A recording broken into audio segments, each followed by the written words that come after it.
இறைவனுக்கு வணக்கம். பூசம் நட்சத்திரம் கொண்ட கடகராசி அன்பர்களுக்கு தற்பொழுது சனியின் பலனை பார்ப்போம். இவர்களுக்கு பங்குனி மாதம் 1ஆம் தேதி வரை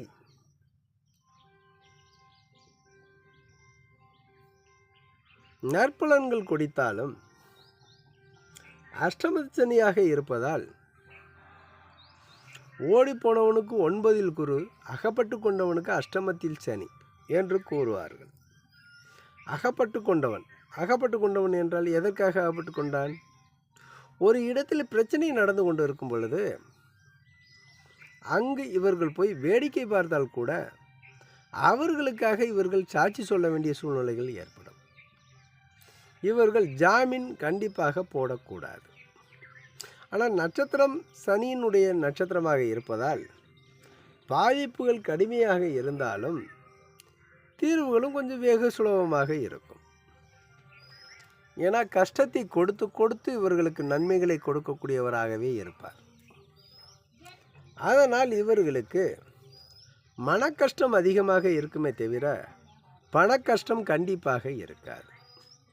மன உளைச்சல் இருக்குமே தவிர பொருளாதாரத்தில் குறைவு ஏற்படாது. இவ்வாறு இருக்கக்கூடிய காலகட்டமாக இந்த நட்சத்திரக்காரர்கள் இருப்பார்கள். அரசு உத்தியோகங்களில் உள்ளவர்களுக்கு இடமாற்றங்கள் ஏற்படும்.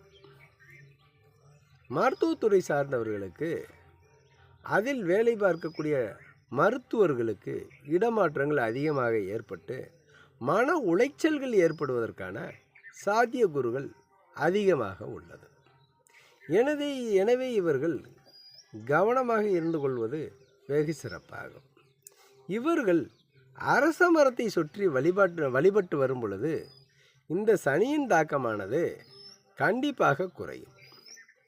இந்த அரச மர வழிபாட்டு முறையை நமது சேனலான தமிழ் ஜோதிடம் 3750, அதாவது அட்டு போட்டு தமிழ் ஜோதிடம் 3750 என்ற சேனலில் இந்த நல்ல குரு கிடைக்க என்ற தலைப்பில் அந்த வீடியோவை போட்டுள்ளோம்.